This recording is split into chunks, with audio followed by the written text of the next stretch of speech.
السلام عليكم ورحمة الله تعالى وبركاته. مشاهدينا الكرام، مرحبا بكم معايا في فيديو جديد على القناة ديالي. كنتمنى يا ربي الفيديو ديالي يلقاكم وانتم في احسن الاحوال ان شاء الله. اليوم بغيت نحضر واحد اللحم مشوي في الكوكوط، كيجي صراحه زوين، ديما كنحضرو وكنبغي نشاركو معكم. شحال من واحد كيقول لي عافاك شاركي معنا الطريقه، كنسى صراحه، كنكون مشغوله حتى كنصور لكم غير الشكل النهائي ديالو. واليوم بغيت نحضرو وقلت علاش لا ما نحلش الكاميرا هكا نهضر معكم شويه ونشارك معكم هذه الطريقه هذه ديال هذا اللحم مشوي اللي صراحه كيجي زوين، وانا متاكده ان شاء الله الا جربتوه غادي يعجبكم. كناخذوا هنا اللحم. بالنسبه للحم كتبقى لكم نتوما الاختيار على حسب اللحم اللي عندكم.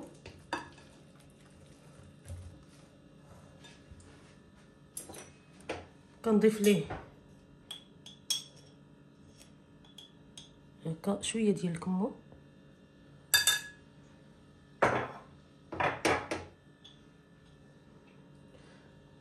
قليل من البزار،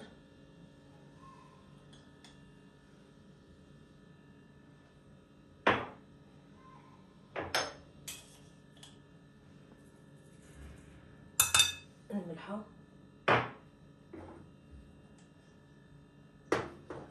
معلقه ديال التحميره صغيره،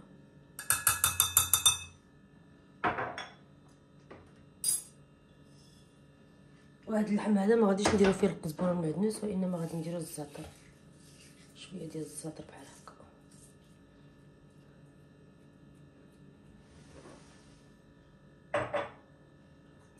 وغادي ندير 3 دروسه ديال الثومه.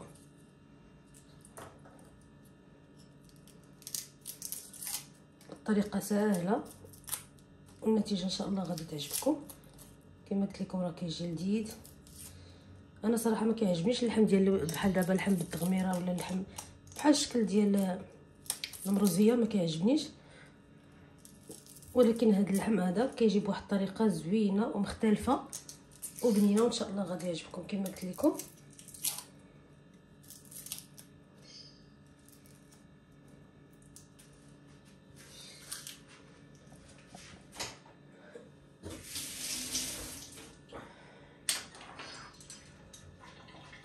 ندير الثومه،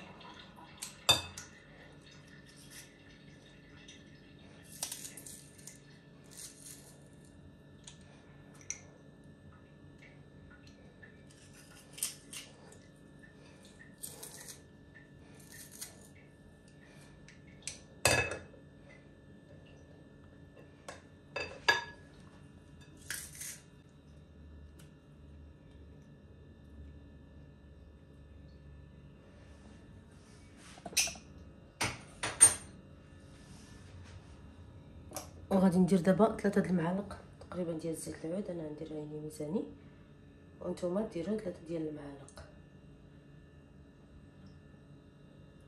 اللي ما عندوش زيت العود يمكن لكم ديروا زيت النباتيه، ولكن الصراحه زيت العود كيعطي واحد المذاق احسن. انا كنطيب بزاف بزيت العود، ثم كيبقى لكم الاختيار.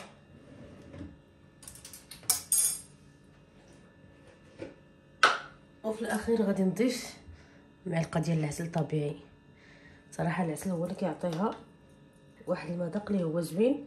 وبالنسبه للناس اللي ما كياكلوش الحلاوه ما تخافوش، راه صراحه كيجي واحد المذاق لذيذ، كيجي واحد الانسجام بين الملوحه والحلاوه، وكيعطي واحد البنه رائعه، واحد التحميره لهذا اللحم كتكون زوينه.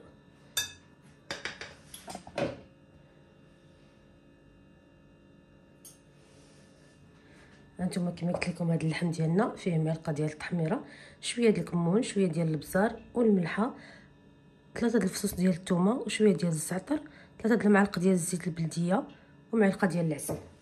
صافي دابا غادي نحاول هذا اللحم هذا ندخل فيه هاد العطريه مزيان، ندهنو مزيان بهاد العطريه اللي عندنا.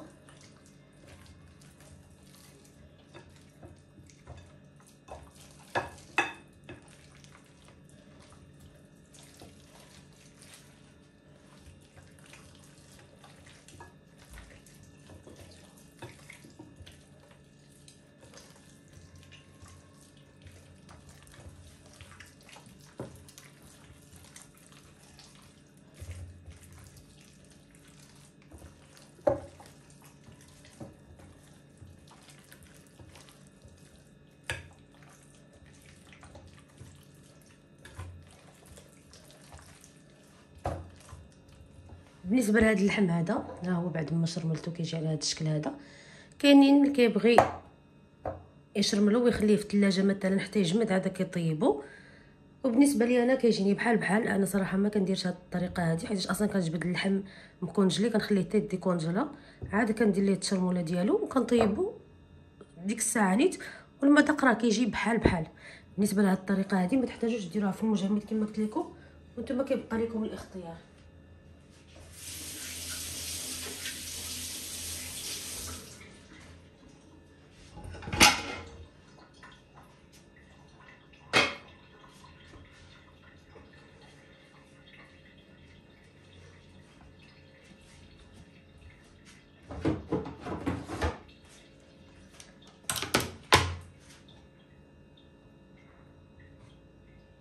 كنشرملو اللحم كما قلت لكم، كنخليوه شويه، كناخذوا جوج بصيلات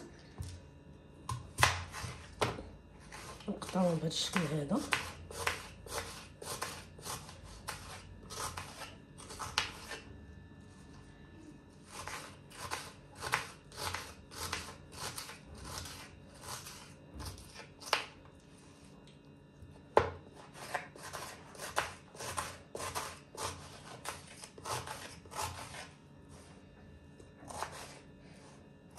وكنتمنى الا وصلتي حتى هنا دعموني بواحد اللايك، واللي مازال ما تابوناش في القناه يتابونا ان شاء الله، باش هكذا بالفضل ديال الله والفضل ديالكم تزيد القناه ديالتي تكبر. علاش لا؟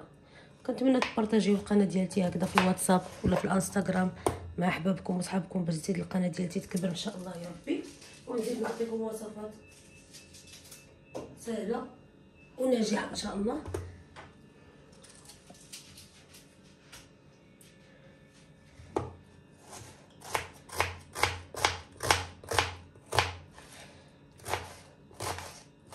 وخلوا لي اللايك ديالكم، راه لي لايك هما اللي بسببهم كطرح اليوتيوب الفيديو ان شاء الله، باش هكذا كيشوفوه بزاف ديال الناس وكيستافدوا منه بزاف ديال الناس.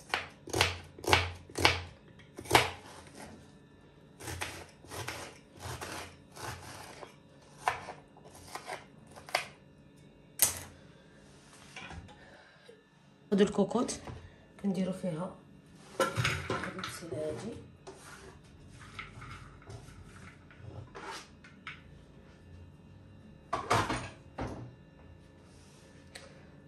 وكنبداو نحطو فيها هاد اللحم بحال هكا.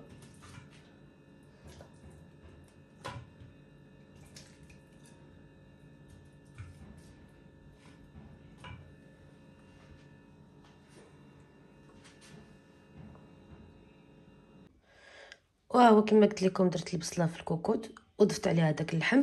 دابا غادي نسد الكوكوط مزيان وغندير لها الصفاره وغادي نشعل لها على عافيه مهيله، ما غنزيد ليها حتى نقطه ديال الماء. راه ملي كتكون العافيه مهيله اللحم كيطلق الماء، غادي نخليه يطيب على خاطرو. بالنسبه للحم كاين اللحم اللي كياخذ الوقت في الطياب، وكاين اللحم اللي كيكون فتي كيطيب دغيا. غادي نقص ليها عافيه مهيله ونشوف شحال تاع الوقت تاخذ ليا ديال الطياب. ملي طيب ان شاء الله نرجع معكم. خليكم معايا ما تمشيو فين. كما قلت لكم اهم حاجه تكون الكوكوط مسدوده مزيان وتكون العافيه مهيله. وملي طيب ان شاء الله غادي نقول لكم شحال تاع الوقت معايا تقريبا. خليكم مع الفيديو، نتلاقاو ان شاء الله بعد ما يطيب اللحم.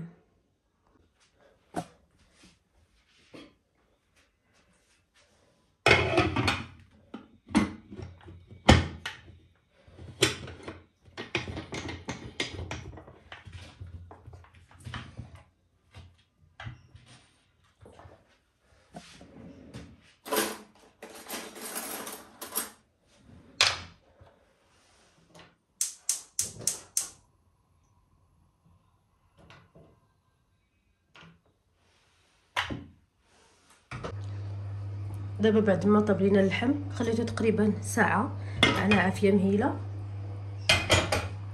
خليت عليه الكوكوط. ها نتوما كيفاش كيجي تبارك الله، راه كيجي. ها نتوما التغميره ديالته كيفاش كتجي هكا.